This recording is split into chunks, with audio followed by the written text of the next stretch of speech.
to this week's What's for Dinner video. My name is Ashley. I'm going to be showing you 3 different meals I made during this week. I don't always follow recipes exactly, but if you are interested, I've linked some similar recipes down below. The first dinner I'm going to be showing you is a creamy, cheesy pesto pasta. This one is inspired by a Kristen Stepp video, which I will have linked down below. So I am just going to start out with my chicken. I'm just cutting up and dicing up 1 full chicken breast.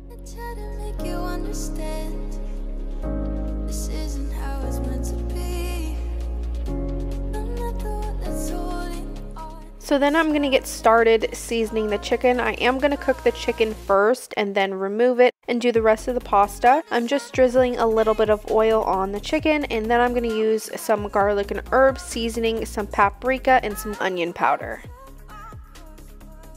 So I'm just going to give this a nice mix and make sure everything is nice and coated.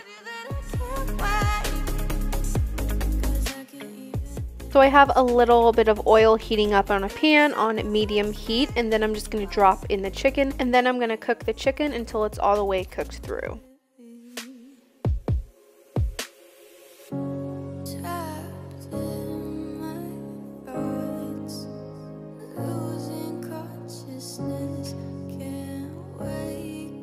Once the chicken is done, I'm just going to remove it to a clean bowl, and then I'm going to get started on the sauce.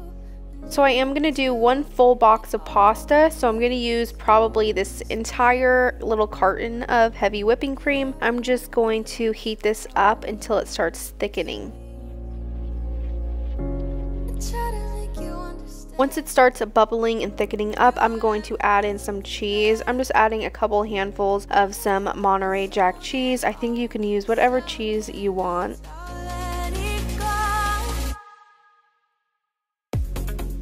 So I'm going to let this melt down, stir it in, and then I'm going to add a couple tablespoons of pesto. I'm not necessarily making mac and cheese, so it doesn't have to be too thick and too cheesy. So then I'm going to add in my pesto. This is all eyeballed and taste tested. Basically add as much pesto as you want and make it however pesto-y you want it to taste.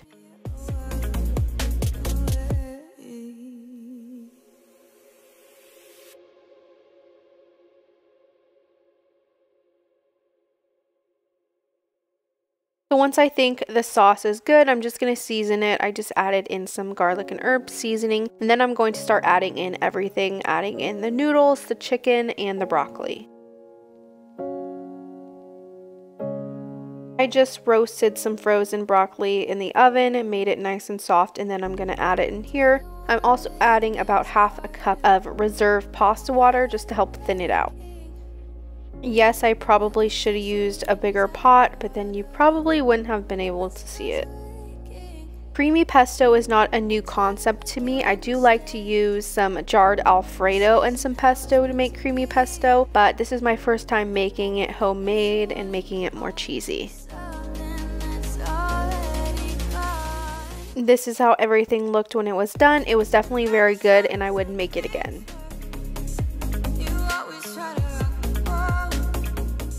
This next meal is my easy meal of the week. I'm just making some orange chicken, white rice, and some roasted broccoli.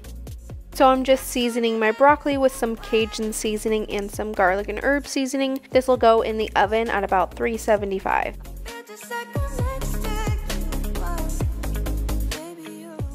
So I am just using a frozen orange chicken packet from my local grocery store. I normally love the Trader Joe's ones, but I haven't been able to get to Trader Joe's, so these are just like $1 or $2 more. So I am cooking this one on the stove top. I think it would be a lot easier to cook them in the oven. That way they can just bake up in the oven and not have to kind of do this. So for the stovetop version, I just add a little bit of oil and then I just stir it around. I put the lid on top for a couple minutes to start cooking the inside, and then I just keep tossing them around to make sure everything is cooked inside. I am adding both sauce packets, and then I'm just going to mix and toss everything together. I just had 1 cup of white rice cooking in a small pot. Very easy. I just add 1 cup of rice and 2 cups of water and let it steam.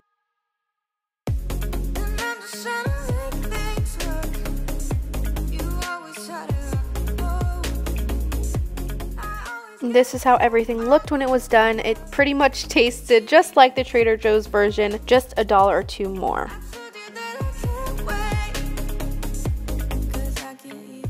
The last dinner I'm going to be showing you, I made some Salsa Verde enchiladas. So I'm going to start out with my Mexican rice. I'm adding 1 cup of white rice to a little bit of oil just to toast the rice. And then I'm going to add 1 teaspoon of garlic salt, 1 teaspoon of onion powder, and half a teaspoon of cumin.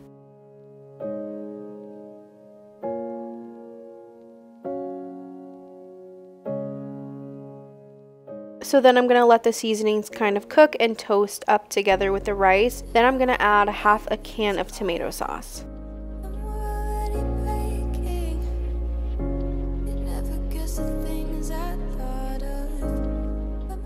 Once the tomato sauce starts to cook down a little bit, I'm going to add 2 cups of water.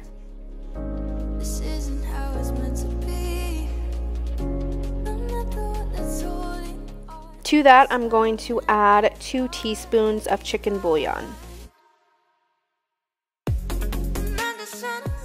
I'm going to mix this together really nicely, make sure everything is well combined and spread out. I'm going to bring this up to a simmer and then put a lid on it. So I already cooked a couple chicken breasts in my Instant Pot and shredded it up. Now I'm taking that chicken and then I'm going to create the mixture for the enchiladas. So I'm going to start seasoning the chicken. I added a little bit of water, some chicken bouillon powder, taco seasoning from Costco, cumin, onion powder, and some garlic salt.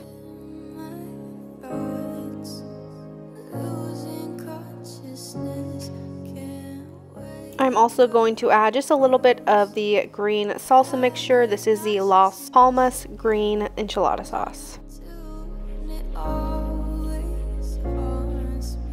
And to the mixture, I'm going to add a can of green diced chilies and a spoonful of sour cream.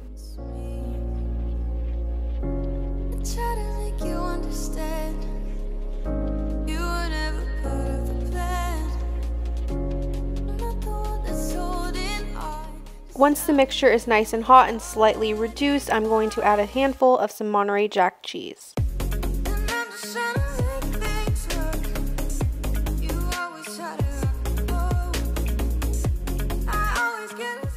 This is how the mixture looked when it was just about done. I let it sit for a little bit so it can thicken up just a little bit more. Next, I'm going to work on warming up my tortillas so they are rollable. So I'm just putting them in a little bit of oil, letting them toast up. That way they are nice and soft, but also will not break.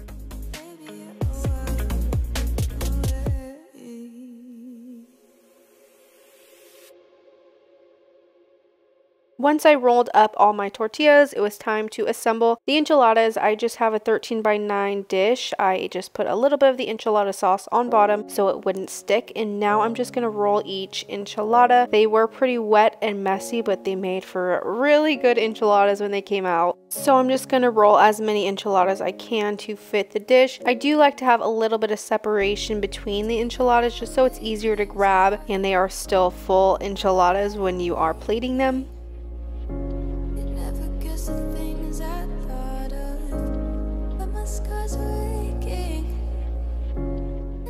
So once I was done rolling all my enchiladas, I'm just going to spoon the enchilada sauce on top of them. Make sure I cover most of the whole tortilla because you don't want the tortilla to just be dry. And then I'm going to add some cheese on top and some jalapenos.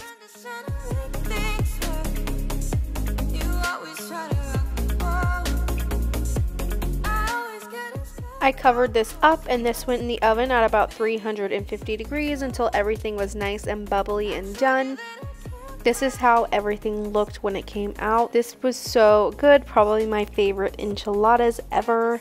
Thank you so much for watching this week's What's for Dinner video. Make sure you come back next week for another one.